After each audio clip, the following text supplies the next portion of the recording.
विटा परिसरात नशेच्या इंजेक्शनची तस्करी, चौघांना अटक, 10 लाखांचा मुद्देमाल जप्त.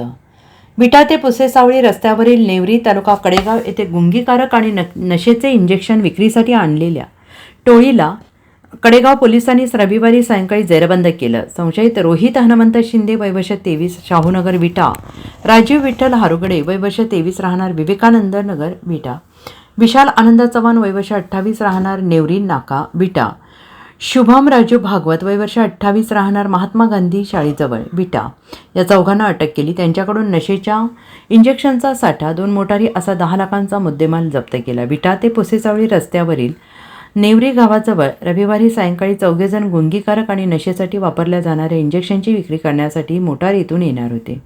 कडेगाव पोलिसांना याची माहिती मिळाली. त्यानुसार पोलीस पथकाने पेट्रोल पंपाजवळ सापळा रचला. काही वेळात 2 मोटारीतून चौघेजण आले. संशयावरून त्यांना ताब्यात घेतले. चौकशी केल्यानंतर सुरुवातीला उडवाउडवीची उत्तरे दिली.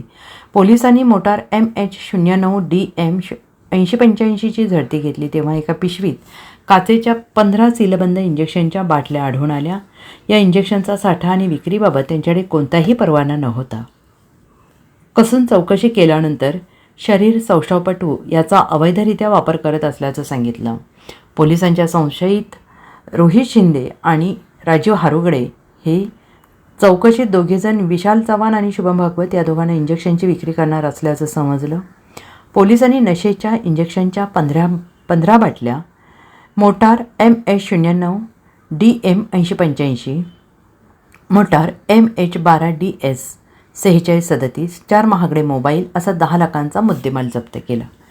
पोलीस हवालदार अमोल नायर यांनी याबाबत कडेगाव पोलीस ठाण्यात फिर्याद दिली. चौघांविरोधात BNS 123-278 तसेच औषधी द्रव्य आणि सौंदर्य प्रसाधने कलमानुसार गुन्हा दाखल करण्यात आला आहे. ब्युरो रिपोर्ट SBN मराठी, विटा, कडेगाव.